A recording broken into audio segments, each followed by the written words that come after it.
Hello students, कैसे हो आप सभी के सभी। आप सभी का हार्दिक स्वागत है आपके अपने परिवार लवी मैथमेटिक्स पर। टीचिंग स्टाफ और नॉन टीचिंग स्टाफ के लिए बहुत ही बेहतरीन क्लास साबित होने वाली है। तो ये आज का सेशन स्टार्ट करते हैं। तो देखो भाई, नेचुरल नंबर क्या होता है। नेचुरल नंबर एक से स्टार्ट होते हैं और अप टू इन्फिनिटी तक चले जाते हैं। ठीक है। होल नंबर क्या होता है। ठीक है भाई, पूर्ण संख्या जो जीरो से स्टार्ट होते हैं और कहाँ तक चले जाते हैं, अप टू इन्फिनिटी तक चले जाते हैं। क्लियर है कि नहीं क्लियर। फिर होता है इंटीजर्स, पूर्णांक। ठीक है, पूर्णांक integers, 0, 1, 2 up to infinity, -1, -2 up to infinity. ये होते हैं इंटीजर्स। बात क्लियर है कि नहीं क्लियर। ठीक है, क्लियर।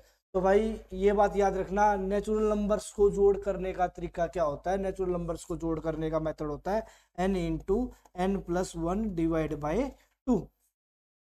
ठीक है, ये होता है नेचुरल नंबर्स को टोटल करने का मेथड। पर यहाँ टोटल नहीं करना है, तो यहाँ क्या बताना है, उनका एवरेज बताना है। आप लोगों को बता दूं, एवरेज एवरेज को ही क्या बोला जाता है, एवरेज को ही बोला जाता है मीन। ठीक है, मीन ये होता है औसत या माध्य। बात एक ही है, या औसत कहूं या मैं माध्य कहूं। ठीक है, क्लियर। ठीक है, एवरेज और मीन, औसत या माध्य। एवरेज होता क्या है, कुल योग भाग में कुल संख्या। क्या तो होता है भाई, कुल योग भाग में कुल संख्या। बात क्लियर, बिल्कुल क्लियर। तो भाई ये होता है औसत, पर ये क्या है, कुल योग है। ये क्या है, कुल योग है। कुल योग भाग में कुल संख्या। यदि मैं इसको एवरेज बनाना चाहूं तो इसको कुल संख्या से और भाग कर दूंगा, तो n से n कट जाएगा, तो क्या आ जाएगा हमारा एवरेज, n+1 डिवाइड बाय 2 आ जाएगा। बात क्लियर है कि नहीं क्लियर। समझ पा रहे हो, नहीं समझ पा रहे हो। तो भाई नेचुरल नंबर्स को टोटल करने का मेथड क्या होता है। टोटल करने का मेथड ये होता है n × n+1 डिवाइड बाय 2। ये टोटल करने का मेथड। और एवरेज यदि मुझे निकालना हो, एवरेज में यदि मुझे निकालना हो तो क्या होगा, n+1 divide by 2। n+1 divide by 2। बात क्लियर है कि नहीं क्लियर। समझ पा रहे हो क्या। आपको कि सर बिल्कुल, एवरेज और मीन एक ही बात होती है। एवरेज कह लो चाहे मीन कह लो, बात एक ही होती है। क्लियर। चलो तो आगे आ जाओ, अब इस क्वेश्चन को डील करो आप। प्रथम 10 प्राकृत संख्याओं के माध्य बताना है। माध्य क्या है, 10 का। तो क्या मेथड है, n+1 डिवाइड बाय 2। क्या भाई, क्लियर। तो n की वैल्यू कितनी है, 10। 10 + 1 11 डिवाइड बाय 2, कितना आंसर आ जाएगा, 5.5 हमारा क्या आ जाएगा, राइट आंसर। क्या ये बात क्लियर हो पाई क्या, समझ पा रहे हो क्या। ठीक है, एवरेज और माध्य बात एक ही है। एवरेज और माध्य बात एक ही है। नेचुरल नंबर्स को भी टोटल करने का वही मेथड होता है। नेचुरल नंबर्स को भी टोटल करने का वही मेथड होता है, और होल नंबर को भी टोटल करने का वही मेथड होता है। बात क्लियर, ये बात याद रखना। बस ये छोटी सी बात थी। आगे आओ, प्रथम 10 सम संख्याओं का क्या बताओ, माध्य बताओ। क्लियर। देखो भाई, दो सम संख्याएं, जो संख्या दो से कंप्लीट भाग होती है उसको क्या बोला जाता है, सम संख्या बोला जाता है, इवन नंबर बोला जाता है। देखो, तो आप लोगों को जोड़ना है 2 का, 4 का और 6 का, टोटल करना है। अच्छा, इनका क्या बताना है, एवरेज बताना है। अच्छा, एक बात और ध्यान से सुनो, मैं छोटी टर्म ले लेता हूँ, 2 ही टर्म ले लेता हूँ। इनका एवरेज बताओ क्या होगा। तो आप क्या कहोगे सर, एवरेज। तो 2 और 4 है, ये तो हुआ कुल योग। भाग में क्या हुआ, कुल संख्या। कुल संख्या कितनी है, 2। तो एवरेज कितना आया, 3। तो मैंने क्या देखा सर, ट्रम है 2, ट्रम 2 है कितनी, 2, और एवरेज कितना आया, 3। चलो आगे बढ़ लेते हैं, थोड़ा सा एग्जाम्पल और बड़ा करते हैं। फिर मैंने लिया 2, फिर लिया 4, फिर लिया 6। ठीक है, इनका कुल योग कितना हुआ, 6 और 4 10 और 2 12। कुल योग भाग में कुल संख्या, कुल संख्या आपकी बार कितनी है, 3। आंसर कितना आया, 4। यहाँ आया एवरेज 4। तो मैंने क्या देखा, मैंने देखा सर टर्म कितनी है, टर्म कितनी है, 3। एवरेज कितना आ रहा है, 4। यहाँ टर्म कितनी थी, 2। एवरेज कितना आया था, 3। मतलब जितनी भी टर्म है उससे एक ज्यादा एवरेज आ रहा है। तो मैंने थोड़ा सा और एक बार एग्जांपल लेके देख लिया। ठीक है, अभी इसका मैंने लिया तो कितना हुआ, तो आप कहोगे सर ये हुआ टोटल 20। कुल योग भाग में कुल संख्या, एवरेज कितना आया, 5। 5 आ गया एवरेज। तो मैंने क्या देखा सर, मैंने देखा सर ट्रम तो है 4, एवरेज कितना आया 5। तो मैंने क्या देखा, जितनी भी E1 के केस में जितनी भी ट्रम होंगी उससे एक ज्यादा क्या आएगा, एवरेज आएगा। एक ज्यादा क्या आएगा, एवरेज आएगा। तो कितनी ट्रम है, 10 ट्रम है। कितनी ट्रम है, 10। तो एवरेज कितना आएगा, 11। बात क्लियर। पेपर में इतना छोटा आंसर नहीं, क्वेश्चन नहीं पूछा जाए, पेपर में आप लोगों से बड़ा ट्रम पूछ ली जाएगी। ठीक है, क्या कहेगा, प्रथम 103 E1 नंबर्स का एवरेज बताओ। फर्स्ट 103, ठीक है, फर्स्ट 103 E1 नंबर्स का क्या बताओ, एवरेज बताओ। तो हमें ना तो ट्रम चाहिए ना कुछ और चाहिए, जितनी भी ट्रम बोल रखी है उसमें क्या कर दूंगा, एक जोड़ दूंगा, तो क्या आ जाएगा, एवरेज आ जाएगा। क्या आ जाएगा, माध्य एवरेज। बात एक ही है, तो क्या आंसर आ जाएगा, 11। बात क्लियर है कि नहीं क्लियर, समझ पाए नहीं समझ पाए। चलो तो आगे बढ़ो। तो भाई E1 का खेल खत्म, अब आ जाते हैं ओड नंबर्स पे। हालांकि मैं डायरेक्ट भी बता सकता हूँ E1 का एवरेज ये होता है, नेचुरल नंबर का एवरेज ये होता है, ओड का एवरेज ये होता है, बट आपके दिमाग में वो बात फिट भी करनी है कि आप लोग यदि उस चीज को भूल जाओ तो आसानी से कैलकुलेट कर सकते हो। देखो भाई 1 और 3, इनका एवरेज बताना, क्या बताना, एवरेज। तो कुल योग कितना हुआ, 4। कुल योग कितना हुआ, 4।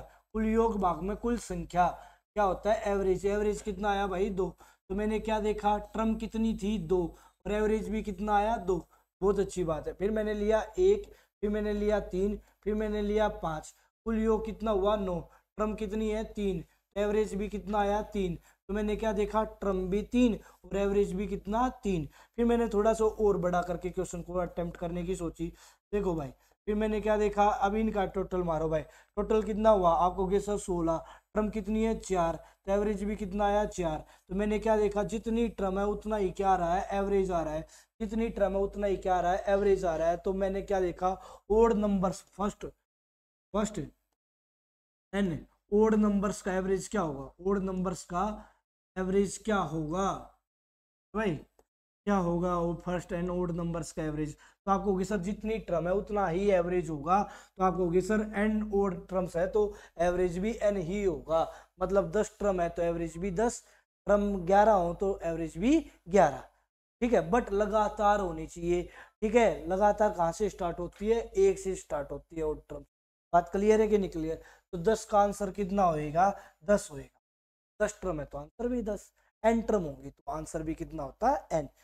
कौन सी का, फर्स्ट एन ओड नंबर्स का। बात क्लियर है कि नहीं क्लियर। ठीक है, अच्छा सर ये ऐसा दे दे एग्जामिनर है तो आंसर सेम होएगा क्या। देखो भाई अब मैं एग्जामिनर ने कहा मान लो 11 दे दिया, 13 दे दिया, ठीक है, और आगे बढ़ते बढ़ते कितना दे दिया, 19 दे दिया, इसका क्या बता दो, एवरेज बता दो। सर इसका भी ट्रम जितने निकाल दूंगा उतना ही एवरेज होएगा क्या, नहीं। ये तो एवरेज उन ट्रम्स का जब लगातार हो, मतलब 1 से स्टार्ट और लगातार चले, बट यहाँ 1 से स्टार्ट नहीं। क्लियर है कि नहीं क्लियर। तो मैं क्या कहूँगा, इसमें कुछ कई तरीके से सोचा जा सकता है। कुछ बच्चे क्या करेंगे, कुछ ओल्ड ट्रम्स को जोड़ देंगे, कुछ ओल्ड ट्रम्स को घटा देंगे। क्लियर, वहां से भी एवरेज निकाल सकते। बाकी एवरेज निकालने का जब गैप बराबर चल रहा हो तो पहली ट्रम प्लस आखिरी ट्रम डिवाइड बाई 2, ये सबसे बेहतरीन तरीका। कितना हो जाएगा, तो आपको होगी सर 30 डिवाइड बाय 2 कितना आंसर हो जाएगा, 15। बात क्लियर हो पाई क्या। ठीक है, यदि लगातार ट्रम्स, ठीक है, यदि लगातार ट्रम्स क्या हो ना हो और गैप बराबर चल रहा हो तो पहली ट्रम प्लस आखिरी ट्रम डिवाइड बाय 2। ये E1 में भी लगेगा, ओड में भी लगेगा, कहीं लगा लेना, हर जगह लगेगा जब गैप बराबर चल रहा। बात क्लियर है, पहली ट्रम प्लस आखिरी ट्रम डिवाइड बाय 2। बात क्लियर आपको होगी सर, बिल्कुल। ठीक है सर, इसमें लगा के दिखाना तो मैं आपको होगी सर 1 से स्टार्ट किया, फिर अगले कितनी थी, 3, और सबसे आखिरी कितना है भाई, कितनी ट्रम है, 10 ट्रम है। तो क्या कहूंगा, तो आखिरी होगा सर 19। 10वीं ट्रम कितनी होगी, 19। बात क्लियर आपको होगी सर। कैसे पता चला 10वीं ट्रम 19 है, तो देखो पहली विषम संख्या निकालनी है, फर्स्ट ओड नंबर निकालना हो, मान लो फर्स्ट ओड नंबर निकालना है तो ओड नंबर्स में गैप कितने का होता है, 1 का, सॉरी 2 का।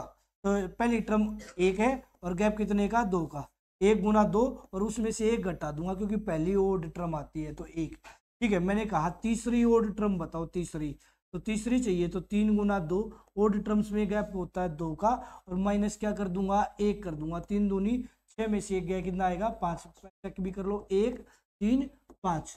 उसी प्रकार 10वीं निकालनी है, 10वीं निकालनी है तो मैं क्या करूंगा, 10 गुना में 2 माइनस 1 कितना आ जाएगा 19। बात क्लियर है कि नहीं क्लियर भाई, 19 होगी। ठीक है, अब पहली टर्म प्लस आखिरी टर्म डिवाइड बाई 2, ये क्या होता है एवरेज, जब गैप क्या हो बराबर हो तो कितना हो जाएगा 20, 20/2 एवरेज कितना आ जाएगा 10। बात क्लियर। तो आप सोचने का तरीका कुछ भी हो सकता है, क्लियर, कैसे भी सोच लो आंसर क्या आएगा सेम ही आएगा। क्लियर, गैप बराबर हो कितनी भी बड़ी टर्म्स क्यों ना हो, पहले उठाओ आखिरी उठाओ और डिवाइड बाय क्या कर दो 2 कर दो। बात क्लियर है कि नहीं क्लियर, आप कहोगे सर बिल्कुल। अच्छा फिर अगले क्वेश्चन पे आ जाओ। प्रथम 10 लगातार सम संख्याओं के वर्गों का योग बताओ। भाई देखो मेरी बात को ध्यान से सुनो, लगातार 2 का स्क्वायर और 4 का स्क्वायर बताओ। ठीक है, पहले तो इनका टोटल बताओ, क्या बताओ टोटल बताओ। ठीक है, देखो आप क्या कहोगे सर, 2 का स्क्वायर 4, 4 का स्क्वायर 16, 16 और 4 कितना हुआ 20। ठीक है, आप कहोगे सर बिल्कुल 20 हुआ टोटल। अब इसका क्या बताना है, एवरेज बताना है। पहले तो टोटल निकाला, कुल योग हुआ टोटल 20 भाग में कुल संख्या कितनी है, तो आंसर कितना आया 10। चलो बहुत अच्छी बात है। फिर आगे चलो, 2 का स्क्वायर 4 का स्क्वायर प्रथम 3, ठीक है, सम संख्याओं के वर्गों का एवरेज बताना। प्रथम 3 इवन टर्म्स के पेयर्स का एवरेज बताना है। तो क्या कहोगे सर, देखो ये 2 का स्क्वायर 4, 4 का स्क्वायर 16, 6 का स्क्वायर कितना 36, तो कितना हुआ 16 और 4 20, 20 और 36 56, 56 भाग में कितना हुआ 3, हमारा क्या निकला एवरेज निकला। ठीक है, आप कहोगे सर बिल्कुल। अब चलो आगे बढ़ो तो भाई। ठीक है, चलो 2 का स्क्वायर 4 का स्क्वायर 6 का स्क्वायर और 8 का स्क्वायर, तो इसमें आपको कुछ सिमिलरिटी दिखाई देगी। अब ये कितना हो जाएगा, आप कहोगे सर यहाँ 2 का स्क्वायर कितना 4, 4 का स्क्वायर कितना 16, 6 का स्क्वायर कितना 36 और 8 का स्क्वायर कितना 64, 64 और 36 कितना हुआ 100 और 20 कितना हो गया 120। 120 भाग में कितनी टर्म है 4 टर्म है, तो 4 से भाग कर दूंगा तो आंसर कितना आ जाएगा 30। अब मेरी बात को ध्यान से सुनना, क्या निकाल रहे हैं हम, इवन टर्म्स के स्क्वायर्स का एवरेज निकाल रहे हैं। चलो बहुत अच्छी बात है, आप बेहतरीन ढंग से निकाल दोगे। चलो ठीक है, अब मेरी बात को ध्यान से सुनना, आखिरी टर्म कितनी थी 4, सम से बना समाजवाद, सम से मैं फिर बता रहा हूँ सम से बना समाजवाद, समाजवाद सोसाइटी, सोसाइटी में क्या होता है यार, कोई भी किसी की यदि मेरी मदद करने की इच्छा, हेल्प करने की इच्छा, तो कोई भी मिल जाए मैं उसी की हेल्प कर दूंगा। तो वही बात यहाँ लागू होती है। 4 से आगे कौन आया 5, अच्छा ये किसका कंसेप्ट है स्क्वायर का, तो 2 टर्म लूंगा 5 और 6। सर 5 तो क्या है, सर 5 तो हमारे ना ओड टर्म है, इसमें कोई मतलब नहीं है। ठीक है, जब मैं किसी की हेल्प करने चलूंगा ना तो ये नहीं देखूंगा ये कौन है ये कौन है। बात क्लियर, या मैं भंडारा कर रहा हूँ तो मैं किसी से ये नहीं कहूंगा तू सूट बूट बैठ पहन के आया तो तुझे भंडारे में खाने को नहीं मिलेगा, ये मैं उनको ही दूंगा जिनको जरूरत है, कोई भी खा ले फिर तो। ठीक है, तो वही बात यहाँ है। ठीक है, जब 4 है तो 4 से आगे वाली 2 लूंगा, 2 क्यों लूंगा क्योंकि स्क्वेयरिंग का कंसेप्ट है, और always divide by 3, always divide by 3। Clear है कि नहीं क्लियर, तो आंसर कितना हुआ 5 दूनी 10। सर ऑलवेज 3 ही क्यों होता है, यदि आप इसका टोटल निकाल के फिर एवरेज निकालोगे तो लगेगा टाइम ज्यादा। मैं चाहता हूं आप लोगों का सीधा सीधा क्या निकाल दूं एवरेज निकाल। ठीक है, अभी यहां देखो 6 से आगे कितना आया 7, कितनी टर्म लेनी है 2, 7 गुना 8 और divide by always 3, 2 2 56, 56 divide by क्या होगा 3, हमारा क्या होगा राइट आंसर। क्लियर, तो यहाँ क्या होगा 8 से आगे कौन है, 8 से आगे है सर 9 और उससे आगे कितना 10 डिवाइड बाय 3, तो आंसर कितना आ जाएगा 30। एक बात याद रखना, आप लोग यदि यहाँ 2 मेथड लागू होते हैं जो मैंने सबसे आसान बताया है, क्या पहले आप ये तो छोटी टर्म है मैंने टोटल कर लिया, यदि टर्म ज्यादा होती तो पहले तो टोटल करने में ही टाइम लगता। क्लियर है कि नहीं क्लियर? ये तो टर्म छोटी है। क्लियर? तो पहले हमें क्या आना चाहिए, फिर सम संख्याओं के वर्गों का योग आना चाहिए, फिर उसके बाद वर्गों का योग निकालने के बाद उसको उतनी टर्मों से डिवाइड करूंगा, तब जाके एवरेज आएगा। मैं आपको एक सिंपल सी बात बता रहा हूँ, इतना मत करो, ठीक है? लास्ट वाली टर्म को देखो, उससे आगे वाली दो लो और डिवाइड बाय ऑलवेज 3। क्लियर? तो ये अभी इस क्वेश्चन के पे आओ, प्रथम 10 लगातार सम संख्याओं के वर्गों का योग बताओ। तो मतलब 2 का स्क्वायर है, 4 का स्क्वायर है, और 10वीं टर्म कौन होगी? 20। इसका क्या लेना है? एवरेज लेना है।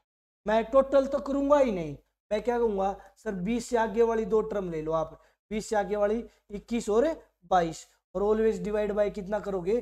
3।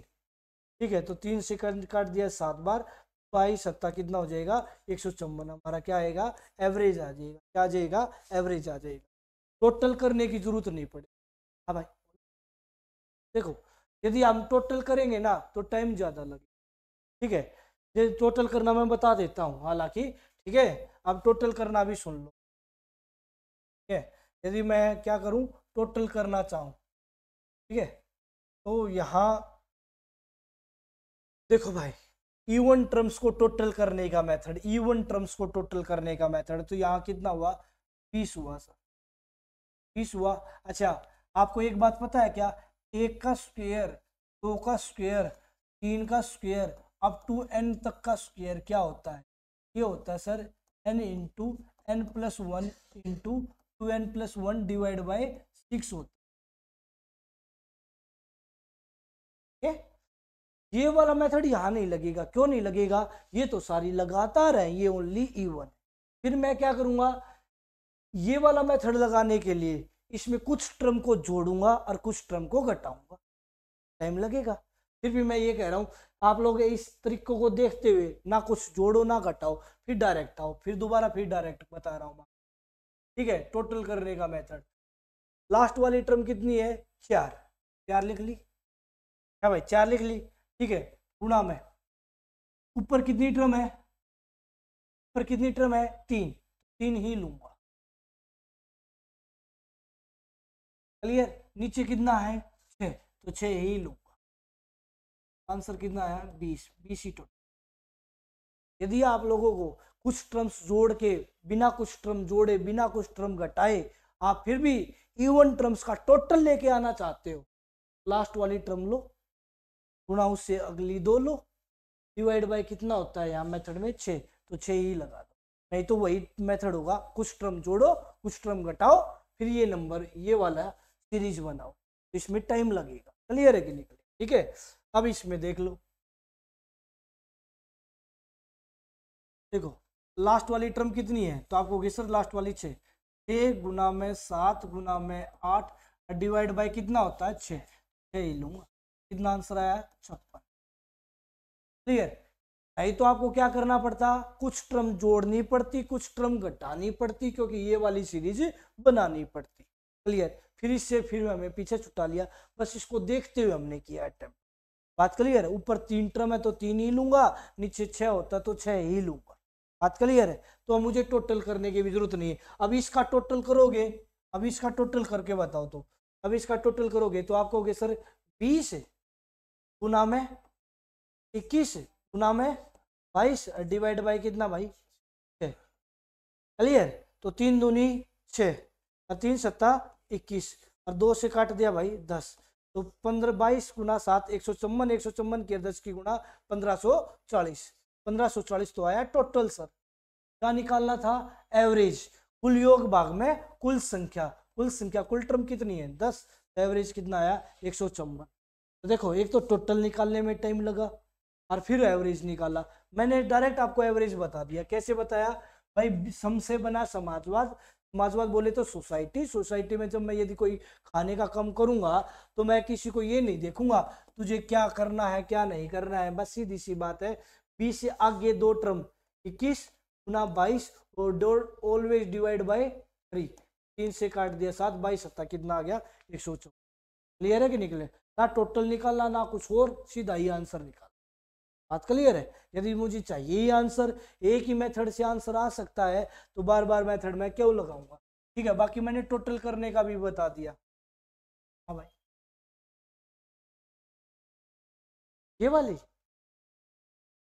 हाँ, यदि इस टर्म में लगातार नहीं आएंगी तो उनका गैप इक्वल नहीं होगा, और जहां गैप इक्वल नहीं होता वहां टोटल बाय एन ही मेथड लगे, उसके अलावा कोई और मेथड लग ही नहीं सकता।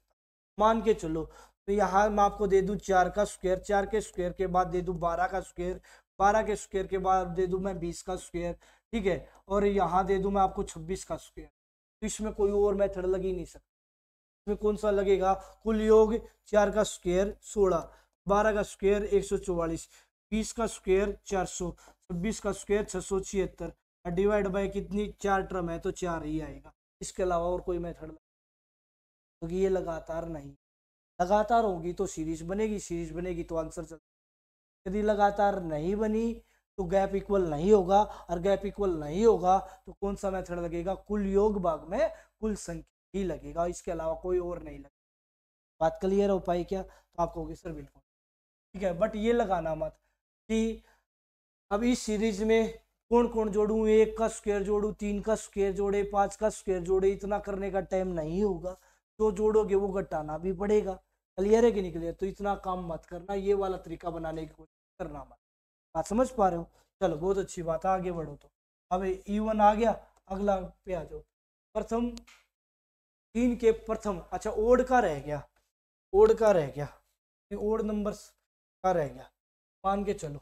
इसी में आपसे क्या पूछ लिया जाता है? प्रथम 10 ओड टर्म्स का, ओड या विषम संख्याओं का क्या बताओ, विषम संख्याओं के वर्गों का क्या बताओ, एवरेज बताओ। क्लियर है कि निकले? अब मेरी बात को ध्यान से सुनो। 1 का स्क्वायर और 3 का स्क्वायर, पहले तो इसका टोटल बताओ भाई। इसका टोटल 1, इसका टोटल 9, ठीक है, टोटल हुआ 10, ठीक है। 2 टर्म है तो 2 से डिवाइड कर दिया, आंसर कितना आया? 5। बहुत अच्छी बात, ठीक है। फिर 1 का स्क्वायर, 3 का स्क्वायर, और अगली टर्म ले ली मैंने 5 का स्क्वायर। इसका टोटल बताओ सर। आप कहोगे सर 1 ये 9 ये 5 का स्क्वायर 25 ये कितना आया है टोटल भाई? 35। एवरेज निकालना 35/3, तो आप कहोगे क्लियर। चलो बहुत अच्छी बात, अगली बात पे आ जाओ तो, ठीक है। 1 का स्क्वायर, 3 का स्क्वायर, 5 का स्क्वायर और 7 का स्क्वायर, तो क्या कहोगे सर? 1 का स्क्वायर 1, 3 का स्क्वायर 9, 5 का स्क्वायर 25 और 7 का स्क्वायर कितना? 49। 49 और 1 कितना हो गया? 50। 25 और 9 कितना हो गया? 34, ठीक है। तो राशि हो गया, और डिवाइड बाय कितनी टर्म है? 4, तो 4 से डिवाइड, आंसर कितना आ गई? 21 चौक 84। अब एवरेज निकालना सर डायरेक्ट। अब इवन में क्या किया था? उससे अगली 2 डिवाइड बाय 3। ओड में क्या है यार? ओड भी फर गया। ओड क्या आएगा? पहले मैं लगाऊंगा ना नौकरी, मेरे हाथ में पावर है तो पहले मेरे कुणबी का लगना चाहिए, जोर पे ना चल। भंडारा कर लागूंगा ना तो पहले भूखमन नहीं लाग रहा, पहले मैं ही खाऊं, पाछे और आगा तो पाछे दे। तो ये कहेगा मैं तो आऊंगा ही आऊंगा, मैं आऊंगा। तो उसके बाद मैं अपने जानकार ने बुलाऊंगा। 3 का जानकार कौन होगा? 5। ओड है, ये टर्म ओड है तो अगली भी ओड को ही बुलाऊंगा। उसमें क्या था? चाहे E1 आ जाए चाहे ओड आ जाए, मुझे कोई लेना देना नहीं। ये क्या कह रहा है? मैं खुद आऊंगा और अपने जानकार नहीं लाऊंगा। बात क्लियर है कि नहीं? और divide always 3, always divide by 3। Answer कितना आया? 5। मैच कर गया? बिल्कुल क्या सर। अब इसमें देखो लास्ट ओड टर्म क्या है? 5। ये तो कहा मैं तो आऊंगा ही आऊंगा, गुणा में अगली ओड, गुणा में अगली ओड, अगली ओड कितनी है? 7, और डिवाइड बाय ऑलवेज 3। आपको सर बात बन गई, ठीक है। अब इसमें सर मैं तो आऊंगा ही आऊंगा 7, गुणा में अगली ओड 9, और डिवाइड बाय ऑलवेज 3, कितना हो जाएगा? 7 या 30 हो जाएगा। बात बन गई कि नहीं बन गई? क्लियर। तो आप लोग इसका सीधा क्या बताओगे? ठीक है, इसका आप बता दो एवरेज का। आप लोग क्या बता दो? एवरेज बता दो। बताओ इसका एवरेज बताओ, क्या बता दो? एवरेज बता दो। 1 का स्क्वायर, 3 का स्क्वायर अप टू 13 का स्क्वायर का एवरेज बता दो। एवरेज क्या होगा इसका? ठीक है, मैं आऊंगा गुणा अपने जानकार नहीं लाऊंगा, ठीक है, क्लियर, और डिवाइड बाय ऑलवेज 3 करो, ठीक है। तो यहाँ कितना हो जाएगा 13 गुणा में 15 ऑलवेज डिवाइड बाय 3, 3 से काट दिया 5, 13 पंजे कितना हो जाएगा 65।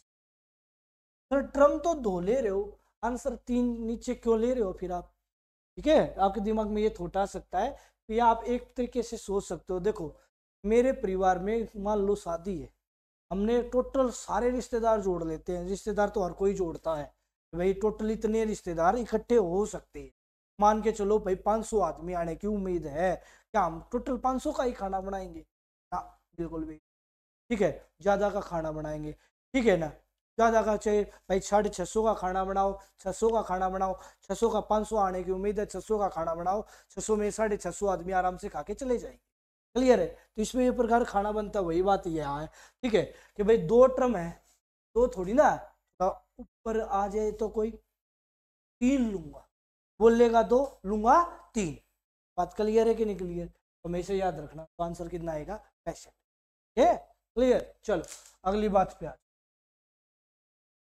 3 के प्रथम 5 गुणनजों का एवरेज बताओ, ये तो छोटा क्वेश्चन है, 3 के प्रथम 5, देखो क्या बच्चा क्या सोचेगा, 3 है 9 12 15, सर 5 ही थे, 2 यहाँ हटा दिए, 2 यहाँ हटा दिए, बीच वाला क्या होता है एवरेज होता है, एवरेज कितना आया सर 9 आ गया। हाँ भाई यदि टर्म लिमिट में हो, यदि टर्म लिमिट में हो और उनके बीच गैप बराबर हो, टर्म लिमिट में हो गैप बराबर हो, तो हटा भी सकते हैं आप, 2 टर्म यहाँ हटा दी, 2 टर्म यहाँ हटा दी, बीच वाला क्या होगा एवरेज होगा। सर 5 की बजाय 6 टर्म होती तो बीच में से कैसे हटता, चलो देखो 3 6 9 12 15 और 18, मान लो 6 टर्म होती है, तो बीच में कैसे हटता, हटा देता, 3 यहाँ हटा दी, 3 यहाँ हटा दी, ठीक है। अब मैं ये चेक कर लूंगा 9 और 12 के बीच में कौन आ, बात क्लियर है कि नहीं क्लियर, ठीक है। तो आप कहोगे सर 9 और 12 के बीच का चेक करना है, क्लियर है कि नहीं क्लियर, तो मैं क्या कहूंगा सर इन दोनों ने जोड़ लो, बीच का तो वही होता है, इन दोनों ने जोड़ ले और 2 तो भाग कर दो, वो बीच में आ जाएगा, बात क्लियर है कि नहीं क्लियर। तो कितना आ जाएगा 12 और 9 21, 21 भाग में 2, 21 भाग में 2 कितना आ जाएगा 10.5, बात क्लियर है कि नहीं क्लियर। या फिर यदि आप लोग बराबर बराबर नहीं बांटना चाहते तो वो वाला मेथड तो मैं पहले भी बता चुका हूं, पहली टर्म ने जोड़ो आखिरी टर्म ने जोड़ो और डिवाइड बाय 2 कर दो सर, 15 और 3 18, 18 डिवाइड बाय 2 कितना आंसर आया 9, ठीक है। पहली टर्म 3, आखिरी टर्म 18 डिवाइड बाय 2 करो, 21/2 कितना आंसर आया भाई 10.5, बात क्लियर। आप हो गए सर बिल्कुल, सर ये तो टर्म छोटी थी, मैंने कहा 18 के प्रथम 39 गुणनजों का एवरेज बताओ, 18 के प्रथम 39 गुणज, गुणज क्या होते हैं मल्टीपल्स, गुणनजों का एवरेज बताओ, इनके तो सर बीच में कभी ना बटे, 39 गुणज तो बड़े ज्यादा गुणज है, बीच में कभी नहीं बटे। दूसरी बात 18 का 39वां गुणज का पता होना चाहिए, मैं भी टाइम लग सकता, अब मेरी बात को ध्यान से सुनो, जो कितने भी गुणज पूछ ले, किसी के भी गुणज पूछ ले, मैं आपको सीधी सी बात बता, किसके पूछे थे 3 की, 3 तो आएगा ही आएगा, 3 तो आएगा ही। कितने गुणज पूछे थे 5, किसी के यहाँ रिश्तेदारी जब किसी का रिश्ता तय होगा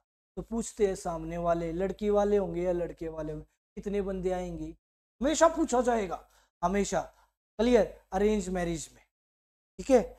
और मान लो पूर्व बता दिया हम आएंगे 15 बंदे, गोद भरने के लिए कोई जा रहा है, कोई भर के आएगा कोई नहीं भर के आता, ठीक है, तो उन्होंने कहा हम 15 बंदे आएंगे, ठीक है, गोद भरने के लिए, तो 15 का सामान थोड़ी ना लाएंगे, वो उनके साथ चाहे एक छोटा बच्चा जाएगा, पक्का जाएगा। या फिर मान लो भाई कहीं घूमने के लिए जा रहे हैं दादा दादी यार, वो अपने साथ से किसी को छोटे बच्चे को अपने कुंड में से लेके जाएगा, उसका किराया नहीं लगेगा, बात क्लियर।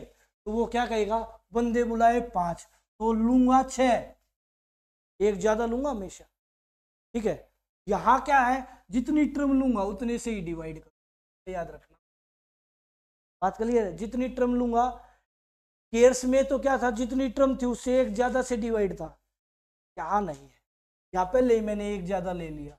आंसर कितना आया, 9 उत्तर आया। इसका आंसर निकालना हो तो सर किसके मल्टीपल है, 3, तो 3 तो लूंगा ही। कितने मल्टीपल है, 6 है, तो क्या लूंगा, 7 लूंगा। डिवाइड बाय कितना करूंगा, तो 3 सत्ता 21, 21 बटा 2 कितना उत्तर आएगा, 10.5। तो अभी यहाँ आ जाओ, 18 के कितने गुणज है, 39, तो 18 तो लूंगा ही लूंगा, 39 लूंगा तो कितना लूंगा, 40 से डिवाइड बाय कितना करूंगा, 2, तो यहाँ कितना आ जाएगा। बात क्लियर है कि नहीं। जब भी मल्टीपल्स का केस आएगा तो जिसके मल्टीपल है वो तो आएगा ही आएगा, उससे एक ज्यादा डिवाइड बाय ऑलवेज। क्लियर है कि नहीं क्लियर, नहीं तो कम मल्टीपल हो तो बीच में से बराबर बराबर बांट लेना, ठीक है। नहीं तो आखिरी टर्म का भी पता हो तो पहली प्लस आखिरी डिवाइड बाय 2 कर लेना ना। पहली का तो पता जी, आखिरी का नहीं पता, जो आखिरी का नहीं पता ना तो मल्टीपल के केस में ये करना, ठीक है। टर्म गुना में 39 बोले तो 40 लूंगा, 40 बोलेगा तो 41 लूंगा, 41 बोलेगा तो 42 लूंगा, डिवाइड बाय नीचे 2, ठीक है। क्लियर, तो आप हो गए सर बिल्कुल क्लियर। मल्टीपल्स का केस क्लियर हो गया ना, ठीक है। तो बहुत अच्छी बात है, आप मल्टीपल्स के केस को आसानी से निपटा दोगे। अब अगली बात, अब ये मल्टीपल नहीं है सर, अभी क्या है, ये मल्टीपल नहीं है, इनका क्या बता दो, एवरेज बता। सर आपने एक बात बताई थी, जब गैप पे क्या हो, इक्वल इक्वल हो तो बराबर बांटा जा सकता है, बांटा जा सकता है।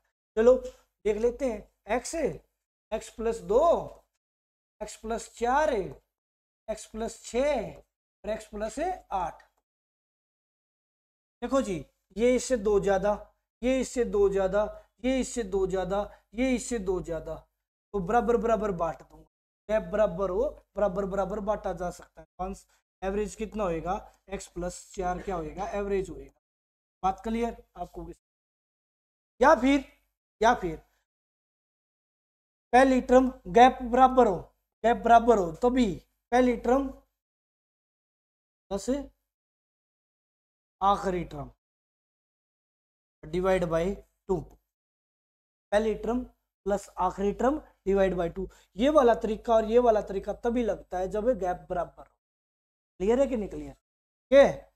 चलो कितना हुआ, 2x प्लस में कितना हुआ 8 डिवाइड बाय 2, 2 से काट दिया, 2 से यहाँ ये 2 कटेगा, ये कटा है ना तो ये भी कटेगा 2, कभी ये मत करना ये 2 काट दिया ये छोड़ दिया ना, ये भी कटेगा। तो आंसर कितना आया, x प्लस 4। या फिर क्या कह सकते थे, मैंने कितना कॉमन ले लिया, x प्लस 2 कॉमन ले लिया तो क्या बच गया, x प्लस 4। यदि गैप अलग अलग होता तो सर, गैप अलग अलग होगा ना मेरे भाई, तो कुछ नहीं हो सकता, फिर तो यही करता, x plus 2, x plus 4, x plus 6 और x प्लस 8, इनका कुल योग भाग में कुल संख्या, फिर कोई और चारा है ही नहीं। टर्म कितनी है तो आपको सर 5 से डिवाइड। क्लियर है कि नहीं क्लियर। यदि गैप अलग अलग हो, ये वाला तरीका तभी लगाना जब गैप है अलग अलग, नहीं तो एवरेज का ये वाला लगाओगे तो टाइम ज्यादा लग जाएगा। अब देख लो 1 2 3 4 5, 5x, ठीक है, 2 और 4 6, 6 6 12, 12 और 8 20 डिवाइड बाय 5, 5 से काट दिया, 5 से ये कटेगा तो 5 चौके 20, ये भी कटेगा, क्या बचेगा, x प्लस 4 बचेगा। बात क्लियर है कि नहीं। आपको ये काटना समझ में नहीं आया हो तो मैंने क्या किया है, ऊपर से 5 कॉमन लिया तो ऊपर से बचा x, इसमें से 5 जाएगा तो क्या बचेगा 4, डिवाइड बाय 5 था, 5 से 5 क्या बचेगा, x प्लस 4 बचेगा। बात क्लियर है कि नहीं क्लियर। तो ये बात थी, ये वाला तरीका तभी लगाना जब गैप अलग अलग या बीच की टर्म मिस कर दे और कह दे एवरेज ये। क्लियर है कि नहीं क्लियर, ठीक है। चलो आओ जो आ गया। अब क्या कहता है, यदि 16,8,7, क्या इस वाले क्वेश्चन में बीच में बराबर बराबर बांटने का मेथड लगाया जा सकता है, नहीं लगाया जा सकता। क्यों नहीं लगाया सकता, सर टर्म लगातार नहीं है, टर्म लगातार नहीं है, गैप भी बराबर नहीं है, गैप भी बराबर नहीं है। देखो ना, यहाँ 7 और 8 के बीच गैप कितने का, 1 का, फिर 7 और 14 के बीच गैप कितने का, 7 का, गैप बराबर नहीं है सर।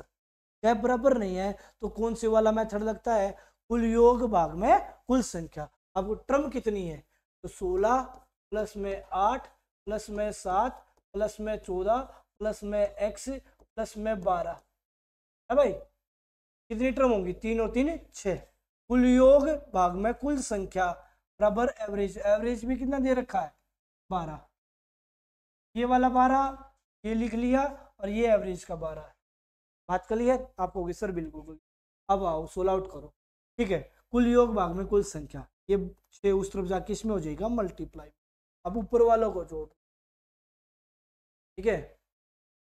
16 और 8 कितना हो जाएगा 24, 24 और 7 कितना हो जाएगा 24 और 7 31, 31 और 14 कितना हो जाएगा भाई, ठीक है 45, और 45 और 12 कितना हो जाएगा 57, 57 प्लस में x और 12 कितना हो जाएगा 72, ठीक है। ये उस तरफ चला जाएगा, तो यहाँ x की वैल्यू क्या आएगी 72 में से कितना हटा दूंगा 57 हटा दूंगा, कितना बचेगा भाई 12 में 7 गया 5, ठीक है। तो कितना आंसर बचेगा 15, हमारा क्या बचेगा राइट आंसर।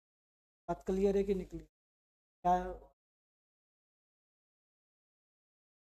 क्या गलत ले लिया क्या, देखो हो सकता है सिली मिस्टेक हो जाए तो बता भी थी ना। ये वाला 12 मेथड में गिवन है, ये वाला 12 ये लिया, और ये वाला 12 ये वाला 12, ठीक है ना क्लियर। तो कुल योग भाग में कुल संख्या बराबर एवरेज। ये 6 भाग में है तो 6 टर्म थी तो 6 से ही भाग किया और उस तरफ जाके मल्टीप्लाई हुआ 12 6 72, तो टोटल प्लस में x इसमें जुड़ेगा नहीं, ठीक है उस तरफ चला गया -8। चलो अगला क्वेश्चन देखो, 10 संख्याओं का एवरेज कितना है 12। यदि प्रत्येक संख्या में कितना जोड़ दिया जाए 3 जोड़ दिया तो नया एवरेज क्या होगा। प्रत्येक संख्या में 3 जोड़ने का मतलब होता है एवरेज में भी 3 जोड़ना। क्लियर है कि नहीं क्लियर।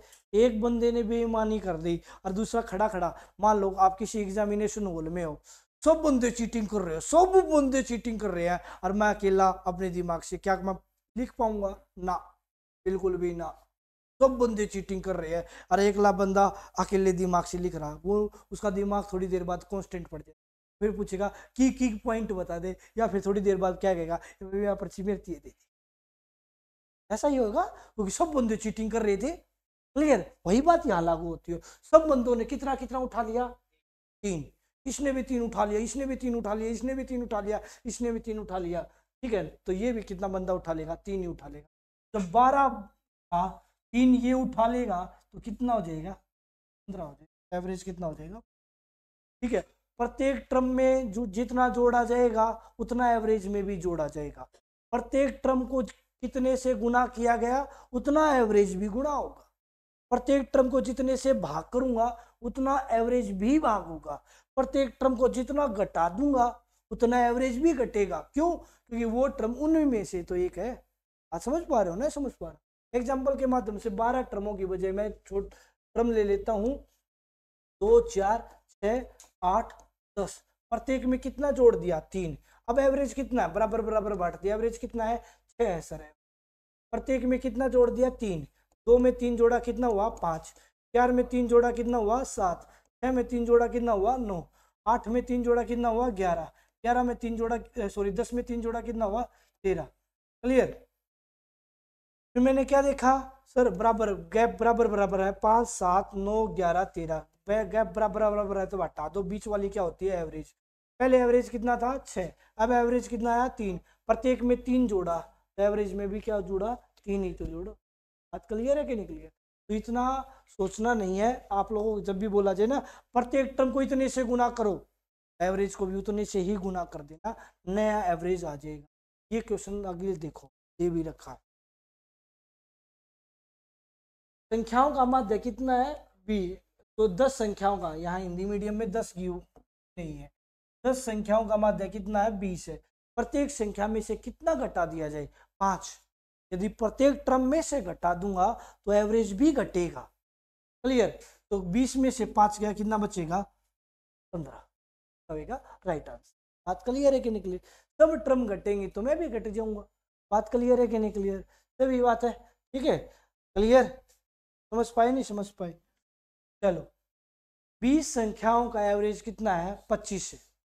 प्रत्येक टर्म को कितने से मल्टीप्लाई किया जाए 2 से, प्रत्येक टर्म को 2 से मल्टीप्लाई करूंगा तो एवरेज भी 2 से मल्टीप्लाई करूंगा, और जो 2 से एवरेज मल्टीप्लाई करूंगा तो नया एवरेज आ जाए। तो कितना आ जाएगा, 25 गुणा 2 कितना आ जाएगा, 50। हमारा क्या होएगा, राइट आंसर। बात समझ पा रहे हो?